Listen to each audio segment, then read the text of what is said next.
La banquina, la banquina, la banquina, la banquina, la banquina, la banquina. Aquí comienza La Banquina, un programa al lado del camino para detener la vorágine con preguntas, con la conducción de Dino Bersellini y Nico Pontacuarto. La banquina, la banquina, la banquina, la banquina, la banquina, la banquina. برشا برشا يا مدلل برشا برشا حبك على قلبي تسلل. Hola amigues, aquí estamos, un nuevo programa de La Banquina en este Día de la Independencia, encapotado tanto de nubes como de fondos monetarios internacionales. Les doy la bienvenida a mis compañeros Dante Poggio y Nico Pontacuarto. Hoy la patria se puso a llorar porque el presidente firmó un acuerdo con unos señores muy malos. Y por eso llovió, ¿no? Y por eso nos angustiamos ante la separación con nuestra querida madre. Nuestra matria española. Nuestro guiso de lentejas. Chan. Querido rey, te extrañamos. Qué mejor que el día de la independencia, y todos los días de tu vida, desde el nacimiento hasta la muerte, amén, para pensar el poder. Es un día especial para pensar el poder. No estuvo planificado. Para nada. Para nada. Como tampoco tener estos saumerios de frutilla que de subtítulo dicen ternura y serenidad. No sabes si es un yogur firme que te acelera el tránsito de los desperdicios, ¿no? O un saumerio. ¿Cómo se fabricará un saumerio de frutilla? La verdad que no sé. ¿Estará realmente eso? Se pica la frutilla, dice Dante. Dante, que ya al inicio del programa canta una canción en árabe que ni sabe lo que dice, pero él la canta. Bien. Eso es La Banquina. Vamos a aprender un saumerio de frutilla. Vamos a ver cuáles son sus efectos. Me pregunto, si alguno o alguna sabe cómo se fabrica un saumerio de frutilla, estamos abiertos a que nos comenten. Bueno. Temario del día, para ponernos un poco en órbita, o salirnos de la órbita, el poder en nosotros. El chisme del poder. Con la presencia de Foucault, Steinberg, Blavatsky, Santoro, Conti y Hellman. El poder de los normales. Y en definitiva, ¿qué es el poder? ¿Algo que se come o que nos come? Ya vamos entonces metiéndonos en carrera para desarrollar este temario del día, pero antes vamos a escuchar al especialista para que tire la primera piedra del día. Foucault destaca el levantamiento de un biopoder que impregna el pretérito derecho de vida y muerte que el soberano se arrogaba y que intenta convertir la vida en objeto utilizable por parte del poder. En este sentido, la vida sistematizada, esto es, convertida en sistema de análisis por y para el poder, debe ser protegida, transformada y esparcida. La Banquina, un programa al lado del camino. La Banquina, un programa al lado del camino. Las palabras de Blas Steinberg, habitual amigo de La Banquina, para introducirnos en lo que es el tema del día, el poder. Adelantamos en nuestro temario y nos preguntamos qué es el poder, se come o nos come. En este caso vamos a abrir el juego para pensar esta cuestión, pensando en el poder en nosotros. Cuando sí planificamos este programa, no planificamos la coincidencia con el Día de la Independencia. Aunque era fácil no planificarlo porque abrías el calendario y ahí estaba. Y lo veías, ¿no? A veces uno dice, estos son unos genios porque hicieron justo este día, están hablando de esto. Y no, la verdad que hay cosas que no se planifican. Como hablamos en el programa anterior, no, a veces hay cosas que responden a un orden azaroso que no analizamos todo. Y está buenísimo cuando sucede. Buenísimo. Bien, decíamos, el poder en nosotros. Y cuando pensábamos esta cuestión, aparecía de repente una cabeza, un espectro, un fantasma con una cabeza calva, ¿no? Aparecía así detrás nuestro y nos hablaba así en francés y dijimos, ¿quién es este fantasma que nos está Yo no lo escuché, Dino. interpelando? Ah, lo escuché yo entonces. No lo escuché. Te aviso, Dante, que yo no escuché nada. Bueno, cuestión que era el mismísimo Michel Foucault. O sea, para hablar de poder, para pensar el poder, no podemos dejar pasar a Michel Foucault, uno de los pensadores más influyentes del siglo XX y quizás el que mejor y más tematizó la cuestión del poder. Me interesaba, Nico, para abrir el programa, traer algunas nociones de Foucault y también algunas interpretaciones, en especial de una mujer, una doctora en educación, Inés Dassel, que lo retoma para también enlazarlo con la cuestión de la experiencia escolar. Ya que 2 programas atrás estábamos hablando sobre esto y está bueno, me parece, también empezar a trazar puentes con lo que estuvimos hablando en los programas anteriores. Quizás haya algún oyente que haya escuchado todos los programas y por ahí puede ya armarse un mapa de lo que estamos aquí construyendo en la banquina. Sí, por lo menos contamos que 2 lo escuchamos, porque Dante dice que no lo escucha. Ah, Dante, claro, sí. Dante es el que nosotros dos lo escuchamos todos los programas, sí, creo. O la que, mitad. Ojo, es valorable porque no en todos los programas de radio los que lo hacen lo escuchan. Claro. ¿No? De hecho, pueden estar pensando en otra cosa mientras están haciendo el programa. Totalmente. Sí. Decíamos, Michel Foucault, para ponerlo un poco en contexto, Michel Foucault e Inés Dassel, decíamos. Vamos a traer a esas 2 personas acá para tratar de abrir el juego y pensar la cuestión del poder. Decía que se articula con lo que pensábamos hace 2 programas atrás con respecto a la educación, y vamos a ver también que con los discursos, que es lo que trabajamos el programa anterior. Sí, claro. Sí, hablamos de la verdad, la posverdad, los discursos, los relatos. Bien, vamos a tratar de articular también con esas 2 cuestiones. Michel Foucault, seguramente muchos o muchas lo conocen, por ahí no. Para quienes no lo conozcan, fue un filósofo, ¿sí?, del siglo XX, como decíamos, nació en la fin de la década del 20. Y cuando se lo presenta, se habla de 3 etapas en Michel Foucault, 3 etapas, digamos, de su trabajo intelectual. Una primera etapa que la llaman la etapa arqueológica, otra la que la llaman la etapa genealógica, y la última, la ética. Nosotros hoy nos vamos a centrar en las producciones de Foucault de la etapa genealógica, ¿sí?, en esa en la que él rastrea los orígenes de aquellas creencias que nosotros consideramos comunes, corrientes, ¿no? De esa etapa, quizás ustedes hayan leído o hayan escuchado nombrar, o por ahí no, pero aquí tiramos el título en el éter, aunque no existe el éter, pero siempre vamos a mentarlo: Vigilar y castigar. Y el primer tomo de Historia de la Sexualidad, ¿sí? Es el periodo de la década de los 70 donde Foucault piensa la cuestión del poder. Sí, atraviesa toda la obra, pero acá se ve con mayor claridad, se ve cristalizado en estas obras la tematización que hace Foucault del poder, y me interesa también mencionar el contexto en el que él pensó esto, o sea, el magma en el que él fue articulando y elaborando todas estas ideas, y tengo, bueno, 3, digamos, aspectos contextuales, históricos, y uno más bien personal de Foucault. El Mayo francés, ¿sí?, esa gran movilización en la cual se articularon los reclamos tanto de los estudiantes parisinos como de los trabajadores, mayo del 68, bueno, que hace poco también fue muy recordado, dado que estamos en 2018 cumpliendo otro aniversario del Mayo francés. Después, la participación de Foucault en el grupo de información sobre la prisión, y ahí también abregó mucho para escribir Vigilar y castigar, y una lectura sistemática de Nietzsche, que es otro filósofo que nosotros hemos mencionado en este programa. Y como un dato, digamos, que los biógrafos suelen incluir de su vida privada, tiene que ver con el amor, tiene que ver con un vínculo amoroso que por ese entonces comenzó a establecer y que duró hasta su muerte en 1984 con un joven intelectual llamado Daniel Defert, un joven intelectual que estaba muy comprometido con la militancia política.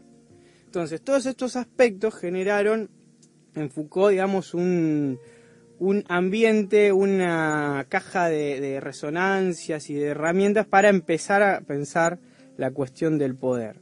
Yo traje aquí, Nico, algunas definiciones que tomé de esta mujer que hablábamos, que mencionaba antes, Inés Dassel. Definiciones del poder que ella retoma de Foucault. ¿Qué es el poder? Bueno, el poder es relacional, no es una sustancia. Es multiforme y microfísico. Y opera en un juego o en múltiples juegos que tienen su historicidad. Bueno, acá ya tenemos una primer punta para pensar. Para poner un ejemplo. Para poner un ejemplo. El poder, esto de lo microfísico, el poder opera en las micro sociedades, en las micro relaciones, es decir, por ejemplo, en la relación de uno a uno, por ejemplo, en la relación de pareja, la relación de padre-hijo, de madre-hija, o de abuelo y nieto, o de amigos. O sea, toda relación es una relación de poder porque el poder es relacional. Es decir, ya lo separamos de entrada de una noción sustancialista del poder. El poder no es una sustancia, algo que está. El poder no es el bastón presidencial. ¿Sí? Ahí hay una simbolización del bastón presidencial. Se me viene la imagen de Néstor Kirchner moviéndolo, así como jugando. Y ahí también hay otro símbolo, ¿no?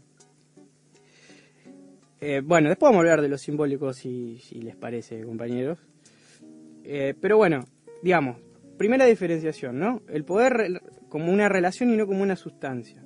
Y después esto del juego del poder y la multiforma, o sea, no tiene una sola forma. El poder, por ejemplo, no se ejerce nada más con la fuerza, con lo coercitivo, con la fuerza física. El poder puede ejercerse de una manera simbólica, de una manera económica, ¿sí?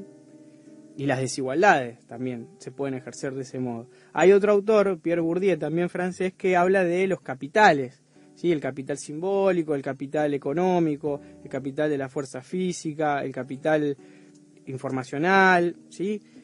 Que están entramados, que hacen que uno no puede tampoco sostenerse sin el otro. Y ahí también está lo relacional, está en diálogo con Foucault, Bourdieu. Entonces, para pensar en ejemplos concretos, vamos, por ejemplo, a una experiencia que es muy visualizable, la del aula, ¿sí? La del docente como sujeto que encarna toda una trama de poder que le otorga el Estado como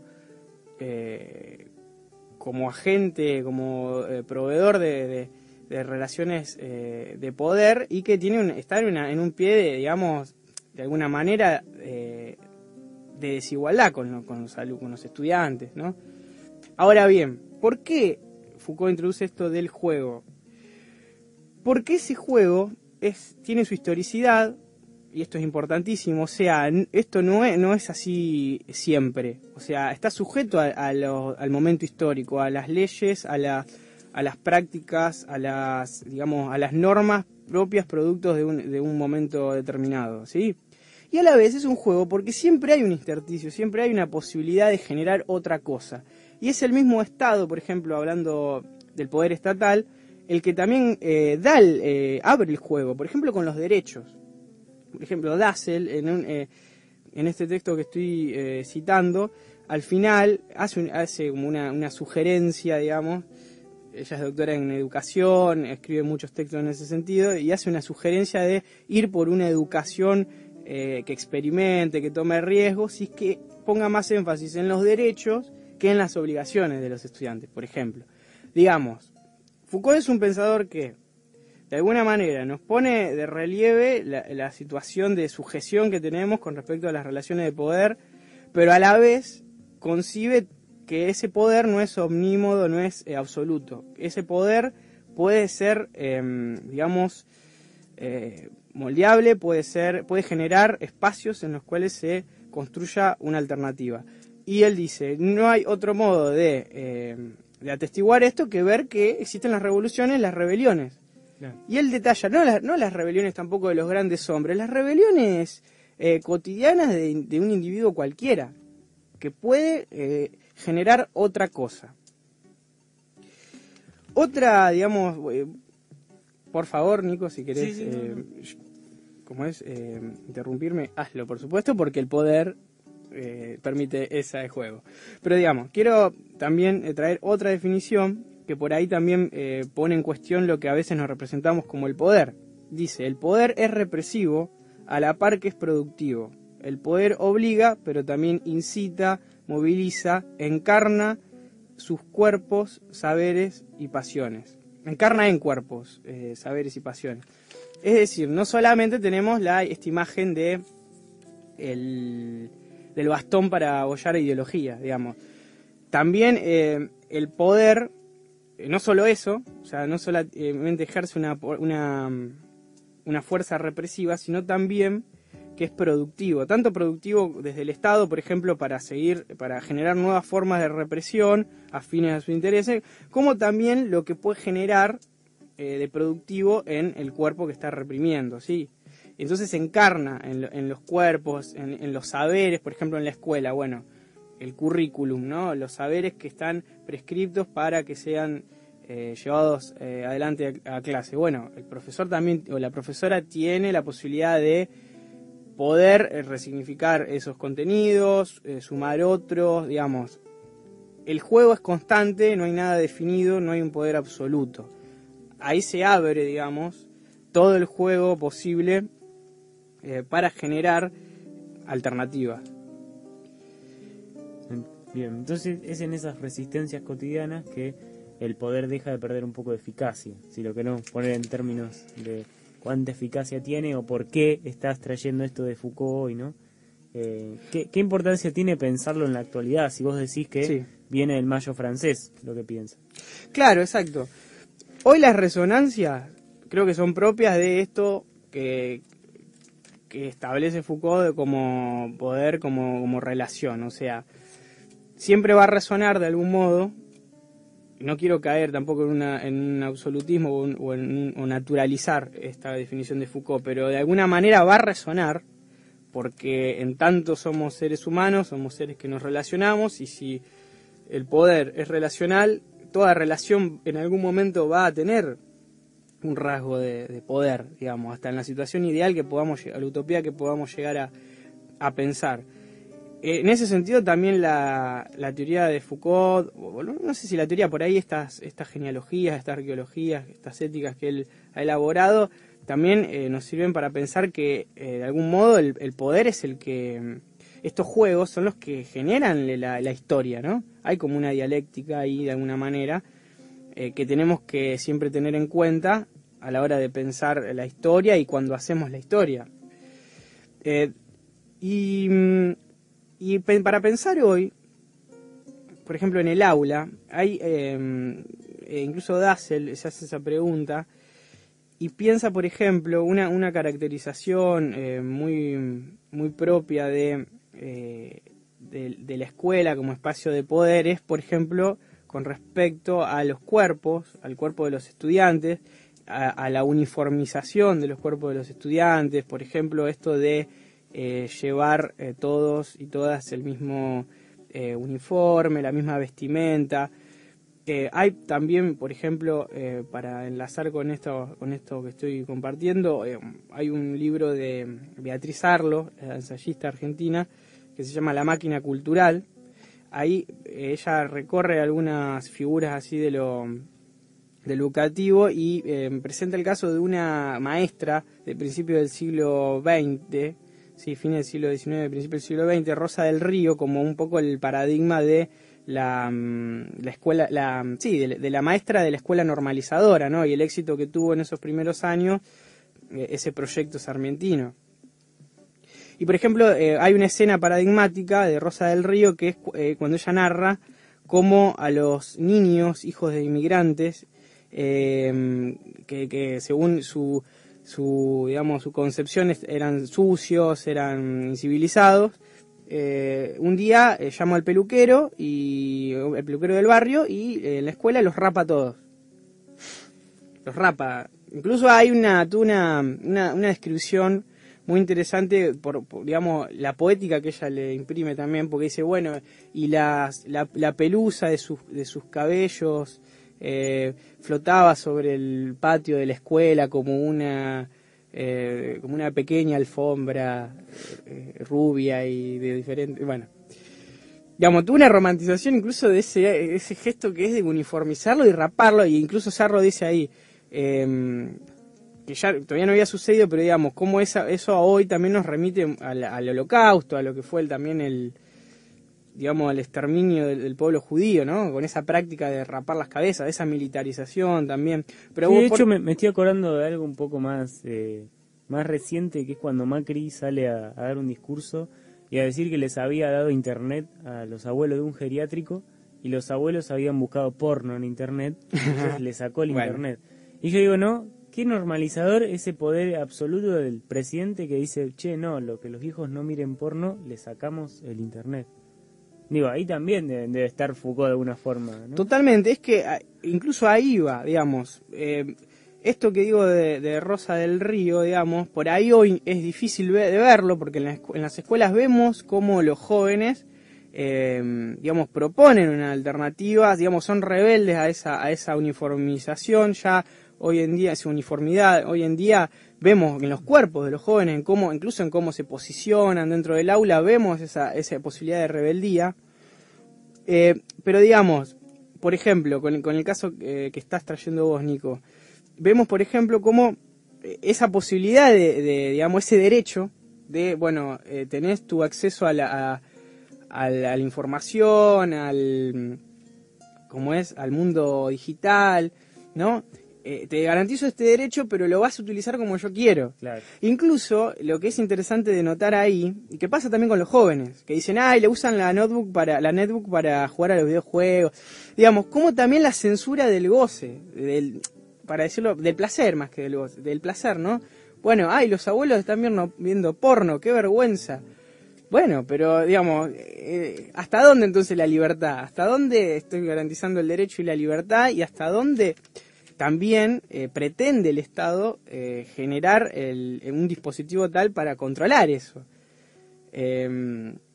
Seguramente la tecnología provea de las herramientas para poder controlar eso.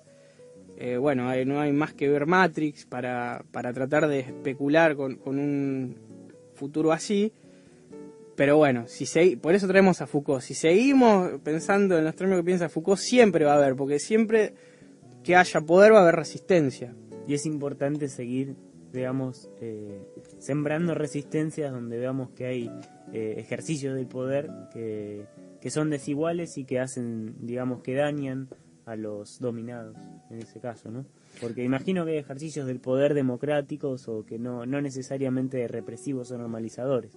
Totalmente, y en ese sentido es cuando Foucault dice que el poder es productivo. Claro. Bueno, pero cuando pensamos históricamente en movimientos, en revoluciones, en situaciones emancipadoras, revolucionarias, alternativas, hay un digamos, un empoderamiento. Incluso hablamos del empoderamiento.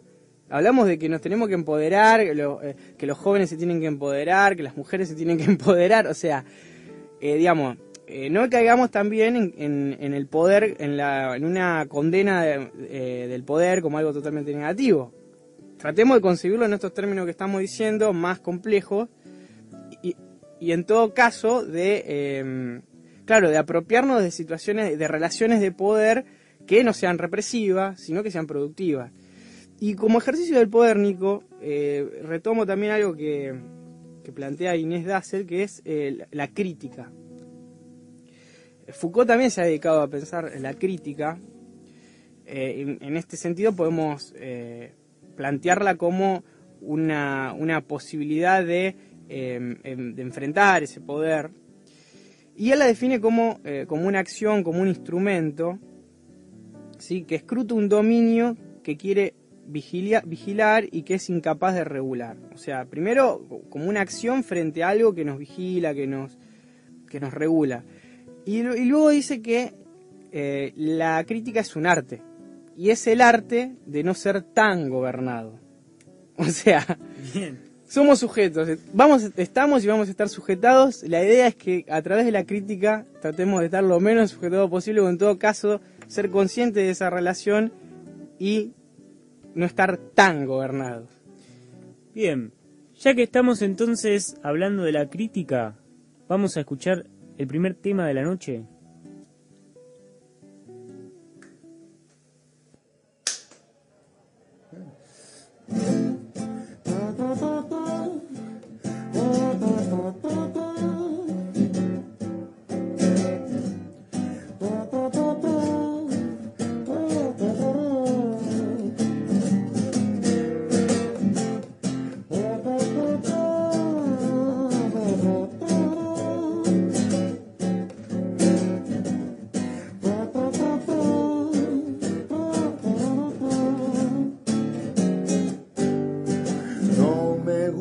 El fútbol, denúnciame,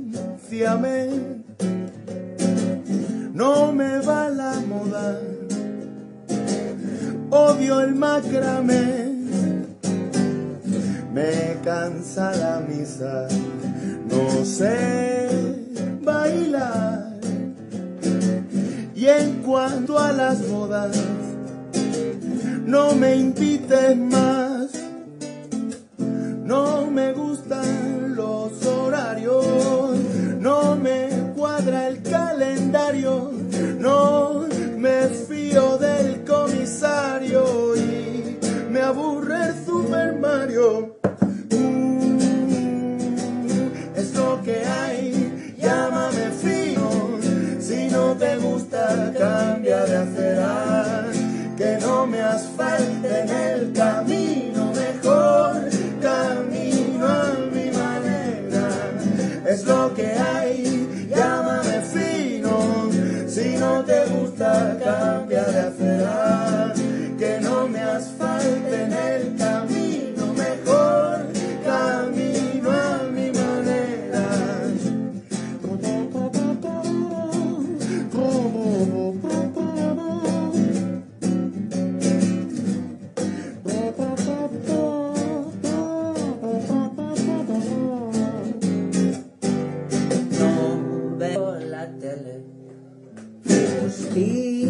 Dígame, no fumo Ducados y no uso Chanel. Está muy claro que no. Odio el famoseo y me da igual con quien se ha enrollado fulano de cual. Me da entre miedo y pereza la torpeza de su alteza. No me gusta su realeza y me cago en su nobleza. Es lo que hay, llámame fino, si no te gusta cambia de acera, que no me asfalten el camino mejor. Es lo que hay, llámame fino, si no te gusta cambia de acera, que no me asfalten el camino mejor, camino a mi manera. Como les gusta decirnos lo que tiene que gustarnos, lo que ha de divertirnos, lo que debe enamorarnos. No pienso cantar el himno, ni tirar más de la cuerda, hasta nunca mundo indigno. Si me queréis, irse a la mierda. Es lo que hay, llámame fino, si no te gusta cambia de acera, que no me asfalten el camino mejor, camino a mi manera, mejor camina a tu manera.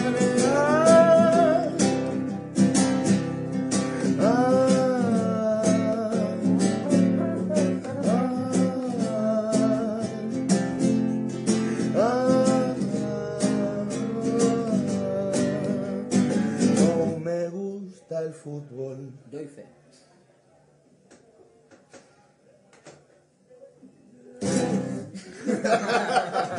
Quiero ser fiel al La Banquina, un programa al lado del camino. La Banquina, un programa al lado del camino.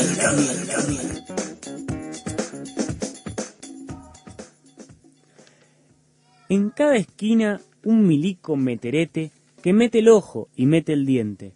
Y tras el cerrojo una vieja chusma y verde que siempre, pero siempre se entromete. Una costumbre tan ajena como propia, que subraya de pedante al tolerante y al bien bicho lo acomoda en los altares, de los chismes, las afrentas y de corpes. No hay mal que dure 1000 años, mas la costumbre dura millones. Nosotros los sargentos, que sabemos de botones, nos casamos con eternos sinsabores. Una rubia mal tenida es noticia, ni hablar del cornudo de revista o la pobre viuda desgraciada que seguro envenenaba la comida. Y si lo cuento 1000 veces, te dura millones. ¡Que viva el vecindario! ¡Qué armonía! ¡Qué armonía! Con desprecio, pero mucha diplomacia, te vigilo, te bardeo, te ojeo con desgracia. Periodistas de sillón, opinadores de cotillón, expertos a montón. Desfile de hipocresías camufladas con pelucas enruladas de cortes magistradas de épicas enfiladas. Opresoras, verdaderas opresoras, de la libertad individual y la pasión natural, y de la noche que resuena con su magia. Los agentes del poder son muchos, una multitud habitada por uno, no uno que es una multitud, sino lo uno componiendo lo mucho, un mucho que es uno, un uno masificado, publicitado, coacheado en muchos. Un uno que pretende, que se posiciona para transferirse, para disgregarse y para dispersarse entre los muchos. Para reforzarse, para crecer, para identificarse, necesita la diferencia. Porque uno es uno porque no es dos. Y si fuera dos, lo aplastaríamos, lo reventaríamos como una cucaracha, como a una diferencia. El chisme, condensador de evaluaciones sociales prejuiciosas. El chisme, para apaciguar el flujo del devenir. El constante movimiento de libertades individuales que se transformarían en colectivas sin este dispositivo de control. El chisme, el chusmerío, la primicia del barrio, del grupo de WhatsApp, de la red social, que estalla y se viraliza para decir que no está bien, que eso se sale de la norma, de lo normal. Porque la normalidad, ¡qué tranquilidad! Cualquier pequeño gesto, cualquier pequeño movimiento que irrumpa en lo previsible, con ansias de conquistar el presente, de integrar lo partido, de juntar lo disperso que somos. Cualquier atisbo de evolución debe ser reprimido, no sin antes ser catalogado, clasificado y encajonado según nuestra mente maestra positiva. A es A y no puede ser otra cosa, porque si fuera otra cosa hubiera algo que se rompe, una línea que se cruza, para nunca volver atrás, y eso el poder no puede permitirlo. De permitidos y prohibidos se trata la cosa, de reforzar esa muralla, de ampliar esa distancia, de engrosar la grieta entre lo que se debe y lo que se puede, de sostener un sistema de valores que no valora las diferencias que lo habitan. ¿Qué otra posibilidad identitaria más labrada en nuestra constitución subjetiva que la diferencia? ¿Qué rasgo más característico del ser humano que su personalidad? De lo privado y de lo público se trata, del sentido de la comunidad y la ética social. ¡Qué oxímoron! El sujeto que piensa y siente o sentipiensa la cosa podrá agarrarse la cabeza e intentar encontrarle un sentido parcial, una respuesta provisoria a este insistente deseo del poder de sacar lo distinto de la ciudad. Buscándolo, encontrará en la historia humana episodios de eliminación masiva de la diferencia, desde la Inquisición hasta Hitler, pasando por Colón, y las campañas del desierto de Mitre, hasta llegar a Videla, Pinochet, y dictadores más modernos, como la publicidad machista, el consumismo desmedido, la moda homogeneizante, y otras manifestaciones culturales que inyecta el poder entre nosotros para disciplinarnos y convertirnos en sus agentes. Millones de agentes del poder, con la única misión de eliminar lo diferente y a quien sea que encarne o se le pueda atribuir esta calidad. De larga data es entonces la descripción etnográfica y social que nos convoca, pues el poder ha dejado atrás la espada y la hoguera. Encontró en el chisme una tecnología de punta, condensada en una cláusula que lastima, hiere y ralentiza la natural evolución de las cosas. Consiguió pulirse, discursivamente, para acotar la trayectoria de sus catapultas, es decir, se perfeccionó. Logró conquistar, a través del lenguaje, el espacio más íntimo y no formal de comunicación humana, el chisme, para entrometerse en las charlas más inconscientes y menos sometidas a análisis. Por eso ganan. El poder es poder por sus tentáculos, que lo abarcan casi todo. pero no podemos quedarnos atrás. Cuando ellos dan maratones, nosotros no podemos apenas andar a tientas en un cuarto oscuro lleno de chinches. Haríamos retorcer en sus tumbas a Carl, a Michel, a Antonio. Es necesario generar interrogantes, perspicaces dardos lingüísticos, que de dar en el blanco, trastoquen las respuestas preestablecidas, los pensamientos lineales, el piloto automático. La pregunta podría ser, después de darnos cuenta que nadie nos nombró juez cultural, ni corregidor real del poder, ni nada, ¿quiénes son o quiénes somos los perjudicados por nuestras acciones de chusmeta amateur?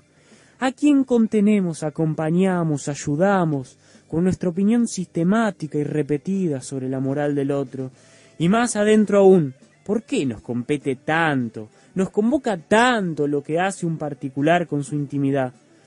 ¿Por qué nos motiva más a la burla, el desprecio, el chisme, que el político ladrón o el empresario explotador? Eso sí dañan a muchos con sus miserias. En fin, entre pasillos se han gestado revoluciones, pero no precisamente sacándole el cuero al rey. Y entre pasillos se seguirán gestando, a escondidas, por fuera de la virtualidad social, más allá de la necesidad de exponerse y venderse en góndolas, como Facebook o Twitter. Como esa cita célebre de Eduardo en la que afirma que en un mundo de plástico y ruido es preferible ser de barro y de silencio. Habrá quizás que apostar a religar sentidos compartidos entre mate y bizcochitos y dejar los me gustas y las reacciones pixeladas para el poder, que dejará de serlo si dejamos de legitimarlo, al menos un poquito.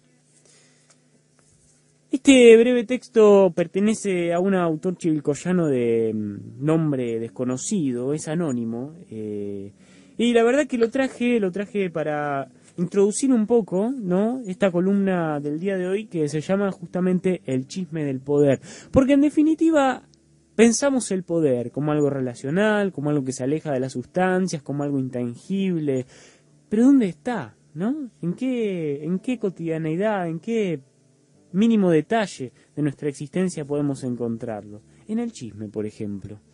En ese dispositivo de control, ¿no? En esa verdad parcial, a medias, apenas conocida, porque no se cansa de repetirla, que en definitiva tiene el objetivo de poner un stop en la evolución de la humanidad y juzgar, ¿sí?, juzgar por algún motivo u otro la acción del otro, individual, privada, en ocasiones íntima, el chisme, como ese dispositivo que el poder nos inyecta y que fácilmente es accesible, reproducible, producible. Todos podemos crear un chisme, todos hemos creado un chisme. De hecho, en la primaria jugábamos, ¿no?, a decir, este gusta de aquel y aquel otro, y este le gusta la seño, y es amigo de la seño, y va a la casa a tomarle la leche con la seño, ¿no? Eso no hay medio como, ¿no? Complicado, pero en fin, ¿no? Buscar ahí en todos esos episodios de nuestra vida en la que nos vimos reproduciendo una verdad a medias, parcial, ¿no?, de una cosa, y cómo eso quizá, para tomar un poco a Darío Stanraiver, otro pensador actual del poder, junto a Foucault, si no estamos siendo la resistencia que el poder quiere que seamos, ¿no? Ah, claro. Porque en definitiva es eso, ¿no? No necesitará el poder que en este momento de relación espacio-tiempo, de relación fuerza de producción, fuerza de trabajo, estemos ahí frente a la pantalla, escribiendo estados, opiniones, ¿no?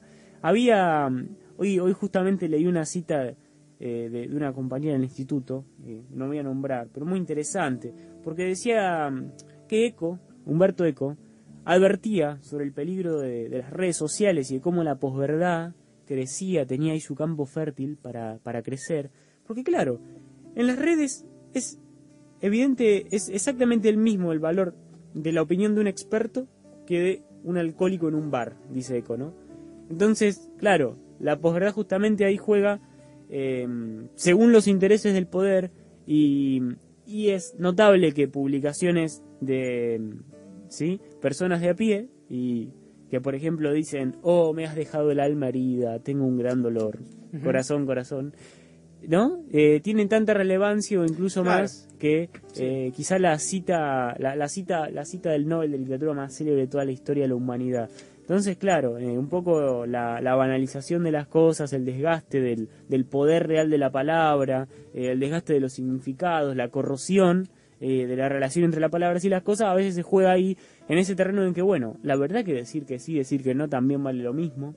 Que decir la verdad y decir algo, una verdad a medias o una posverdad también. Y que en definitiva quizá estamos siendo cotidianamente interpretados por quienes construyen esas publicidades, esos consumos, esos productos, y me refiero también a productos políticos en términos de proyectos de país que también se nos venden, ¿no? Claro. En esas góndolas que son las redes, de la misma forma que se nos vende un puré de tomate, se nos vende a Macri 2019, ¿no? Con Massa. Y claro, ¿cuánto estamos siendo la resistencia que el poder quiere en el sentido, ¿no? Que le damos toda la información? Por ejemplo, yo le pongo: hola Sergio Massa, a mí me gusta el helado de frutilla. Claro, entonces Sergio Massa... Y los saumerios de frutilla. Y los saumerios de frutilla. Entonces Sergio Massa viene... Me la agarré, ¿no? Con Sergio. Taja ahí, Sergio. Taja ahí. Entonces viene Chivilcoy y dice: yo voy a regalar helado de frutilla. Ah, listo, Sergio, yo te voto. Ya está, me compraste. Claro, loco, pero hace 2 días puse en Facebook y el chabón lo lee. O sea, no lo lee, no se pone en la casa él así como a ver qué puso sino que contrata una gigante empresa que maneja la Big Data, que son grandes volúmenes de información, y dicen, bueno, procesan todo con una máquina, una supercomputadora, ¿no?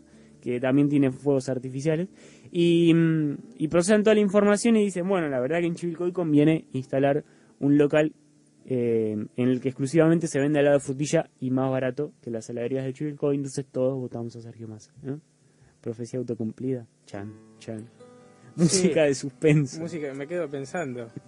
Sí, para aplicar aparte lo que hablábamos antes, ahí está, digamos, la utilización de esa relación de poder tan asimétrica que es la utilización de la Big Data, de los datos que nosotros volcamos a diario en las redes. Está también, bueno, la posibilidad que nos dan las redes para poder producir nuestros propios mensajes, pero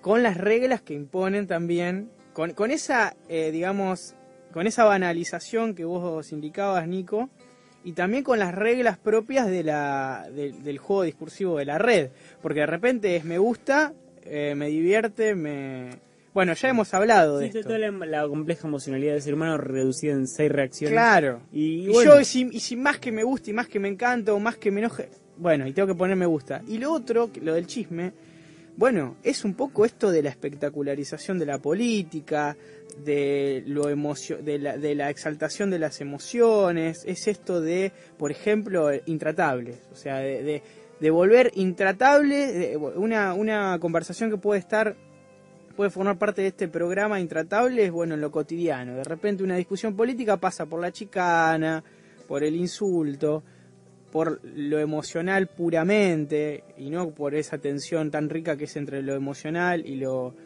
racional, ¿no? Bueno, eso también es un formato que nos imponen, y de alguna manera también muy seductoramente nos hacen carne, y nos impone las reglas para, por ejemplo, discutir política. Sí, en definitiva, digamos, por más que uno tenga toda la libertad, ¿no?, de escribir y expresar cosas en las redes y demás, tiene un formato de lectura muy rápido. Totalmente. Sí. Es muy fugaz el lector de redes y no permanece en un solo estado tanto tiempo. Creo que a los 3 milisegundos que vio que eran 5 renglones, bueno, 5 renglones no lee nadie, y entonces sigue, ¿no?, haciendo, bajando con la ruedita, ¿no? Como el scrollear. Scrolleando, sí. Por la pantalla, y claro, en eso se va perdiendo y confundiendo entre varias cosas que va leyendo, y después cree que es efectivamente Sergio Massa el que tiene el corazón roto porque lo han dejado, ¿no? Porque claro, se produce toda una confusión entre tantos estados que lees al mismo tiempo, porque en un minuto uno puede leer 40, 50 estados, digamos, si uno quiere, ¿no? Porque básicamente no lee ninguno. Claro. Entonces, ¿qué pasa cuando reemplazamos scrollear por leer, ¿no? Y ahí qué pasa con la palabra leer y con la lectura y todo ese proceso que en definitiva enriquece al ser humano en varios sentidos. Pero entonces, para volver a el eje vertebrador del programa, el poder, ¿no? El poder. Esa fuerza intangible, relacional, que a veces no vemos y que a la vez nos atraviesa, digamos, está en nosotros. Recuerdo a Foucault en el orden discurso que usa una palabra muy linda, un adverbio muy lindo que es subrepticiamente. Claro. Subrepticiamente. Para los que juegan el ahorcado les conviene. Subrepticiamente. Claro, es como algo por abajo de lo que repta, ¿no? Por la tierra, como subterráneamente, digamos, pero a la vez como arrastrándose, sigilosamente, claro. ¿sí? Es un poder que sigiloso se intromete en nuestros discursos. Es el más eficaz. Se entromete en nuestros discursos y es el poder quien habla y ya no somos nosotros. Claro, sí. Y ojo que esto parece muy abstracto, pero ¿cuántas veces hablas vos y cuántas veces habla el poder? ¿O cuántas veces sos hablado, ¿no? Por otros, por voces ajenas que también te habitan, por discursos que también tomás, comés, bebés de algún lado y están en vos y en algún momento los decís, ¿no? Porque a veces, a ver, estás ahí hablando con 2 o 3 amigues, y estás como que, bueno, y esta conversación no es tan compleja y no se desarrolla tanto, y en una de esas todos empiezan a tirar como frases armadas ahí, y parece como, bueno, a ver quién tira la próxima frase armada. Claro. Y no hay tanto desarrollo en esa charla más que como un juego.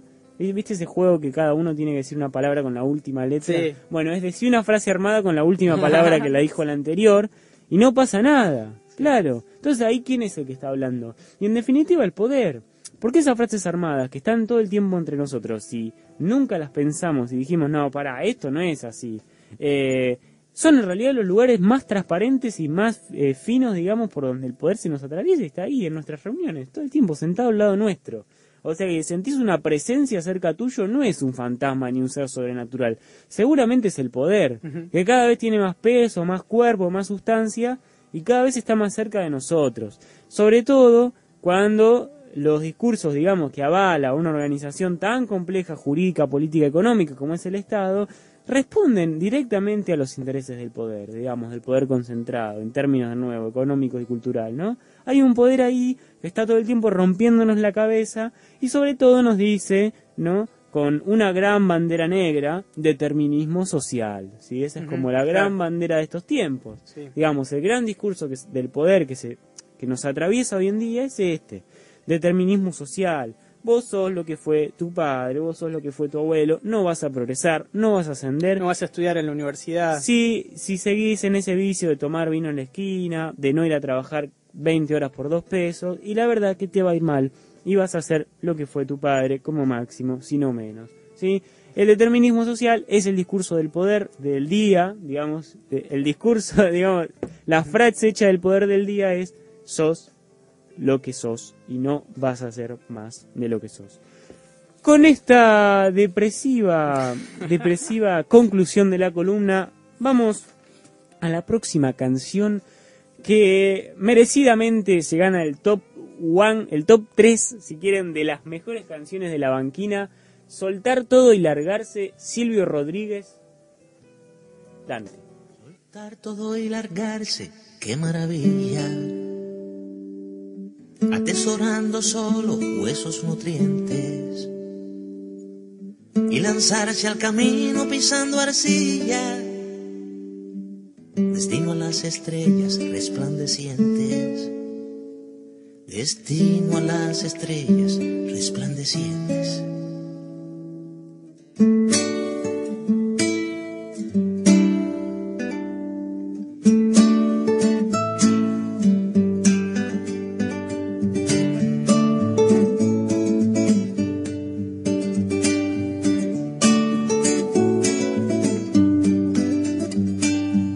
Pantalones raídos, zapatos viejos, sombrero de ventisca, ojo de garra, escudriñando enigmas en los espejos y aprendiendo conciertos de las cigarras, y aprendiendo conciertos de las cigarras.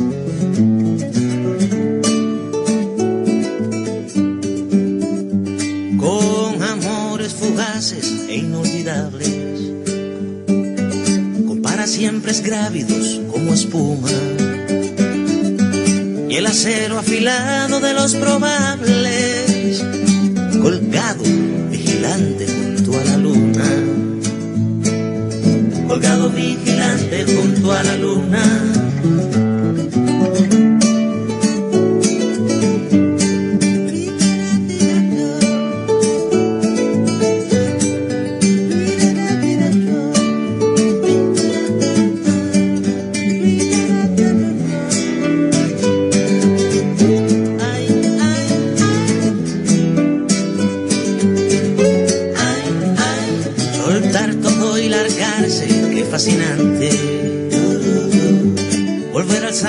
sacrificio de la veleta,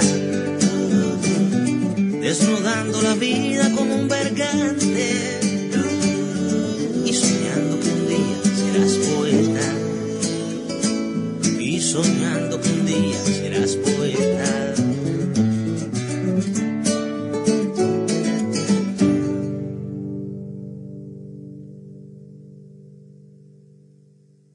La Banquina, un programa al lado del camino. La Banquina, un programa al lado del camino.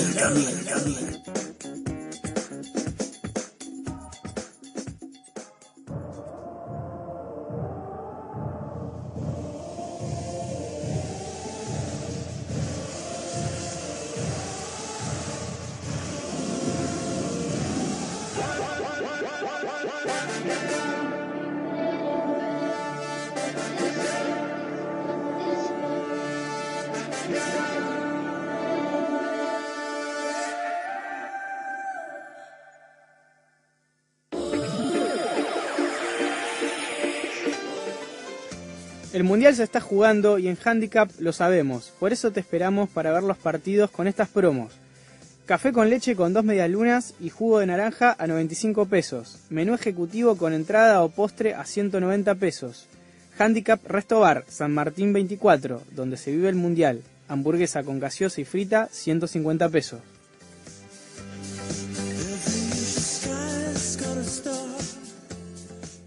No hay nada como ver el Mundial bien cómodo, sillón individual, un cuerpo super soft, tapizado Genil, apoyabrazos y respaldo confortable, juego de comedor, línea vintage o blanca, Love, Dean Funes 36, también en Facebook y en Instagram, y tenés siempre presente que elegir bien asesorado es un placer compartido.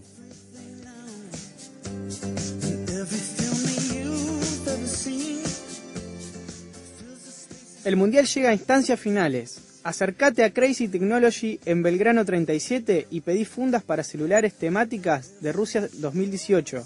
Pedí además TV Box y convertí tu televisor en un potente Smart TV.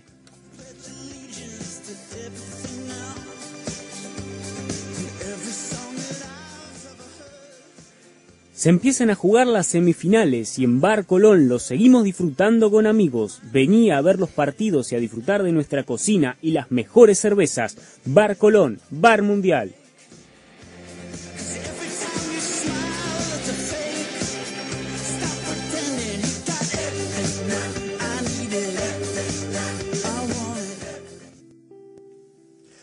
Leer publicidades es como una posesión demoníaca, ¿no? Porque de pronto uno toma todas las voces que lo poseen sobre cómo han leído publicidades otros en la radio y como que intenta fabricar algo nuevo cada vez que las lee. Hoy no Algo me así. dejé poseer tanto.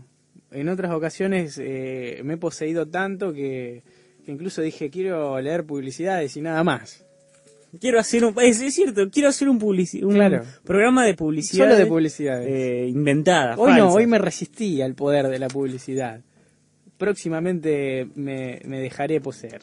Bueno, hablando de posesiones, poderes y resistencias, vamos con la columna literaria. Tenemos una poesía. Puedes unir tu alma con el uno, de modo que no puedan separarse. Puedes dominar tu energía vital hasta hacerla tan dócil como la de un niño. Puedes purificar tu mirada hasta dejarla limpia. Puedes querer al pueblo y gobernar al Estado, practicando la no acción. Puedes permanecer como un ave cuando se abren y se cierran las puertas del cielo. Puedes conocer y comprender todo sin usar la inteligencia. Engendrar y nutrir, producir y no poseer, obrar sin pedir nada, guiar sin dominar. Esta es la gran virtud. Bueno, siempre agradecidos con nuestros colaboradores que nos envían textos, comentarios analíticos, de expertos, como siempre lo hace Blas Steinberg, y esta poesía que esta colaboradora anónima siempre nos facilita los lunes, ¿no? Para compartirla en este programa. Seguimos ya finalizando con una promo, después...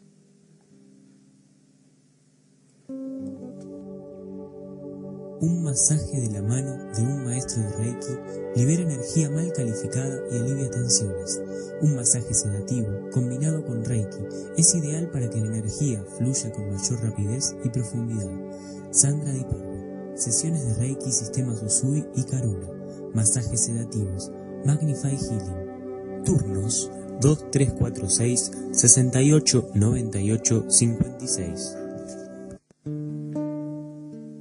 Para concluir el programa vamos a hacer una recapitulación. Quizás algunos y algunas amigos y amigas se engancharon con la banquina un poco tarde. Bueno, les comentamos que estamos grabando el programa, por lo tanto lo van a poder oír cuando se les cante.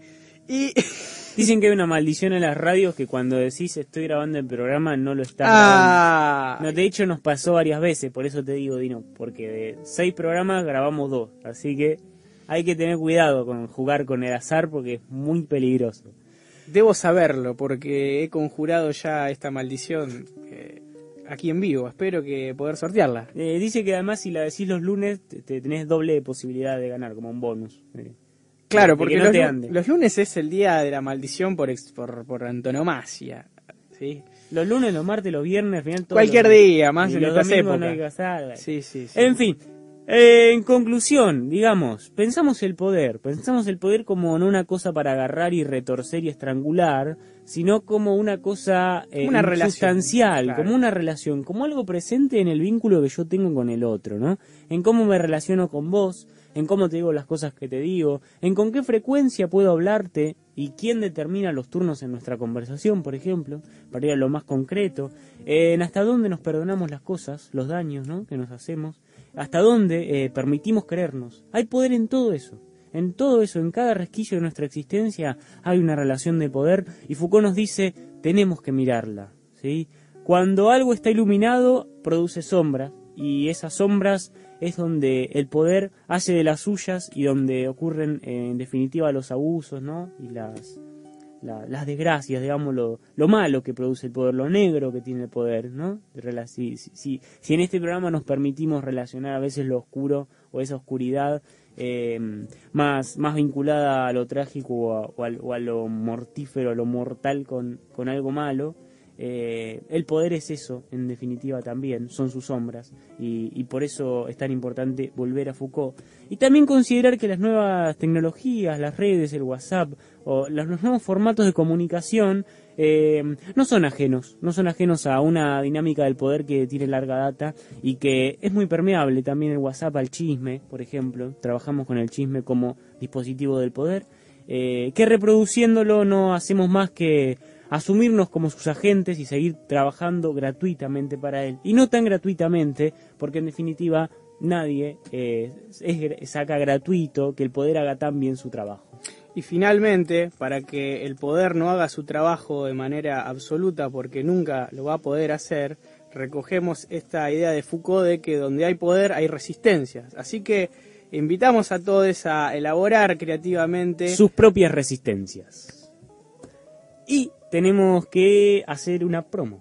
Vamos a hacer una promo porque tenemos una propuesta desde Radio Urbana para que puedas acceder a ver, a disfrutar el show Séptimo Día de Cirque du Soleil, ¿sí? Este ya famoso show relacionado con la música de Soda Stereo. Para participar de una entrada más el viaje, podés mandar cuál es tu canción preferida de Soda Stereo tanto al Facebook de FM Urbana 102.1-Chivilcoy, ¿sí? O al Instagram también FM Urbana 102.1. Allí nos compartís cuál es tu canción favorita, ¿sí? Aquí estamos escuchando una de fondo. Dulce, tan dulce.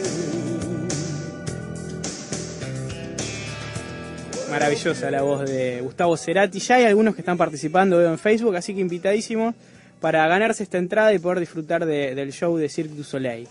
Y así nos vamos. Y así nos vamos, por supuesto agradeciendo, ¿no?, las colaboraciones de Sandra Di Pardo, Carla Tomasini, Fernando Poggio, Lorena Paraúe, Diego Manusovich, Ezequiel Caselies y Librería Macondo. Por supuesto, reiterando el pedido de colaboraciones, de aporte financieros, publicidades, tenés un negocio, una empresa, querés que tu negocio salga publicitado en Radio Urbana, o querés que durante el programa leamos algún anuncio, como de hecho hacemos, puedes comunicarte directamente al 15 530 430, 15 530 430, para que este programa pueda seguir funcionando y para que cada semana te compartamos con vos este lindo espacio de pensamientos y tristezas, y a veces, cada tanto, alguna que otra alegría. Así nos vamos. Así cerramos, así nos vamos. Hasta el próximo lunes. Esto es La Banquina.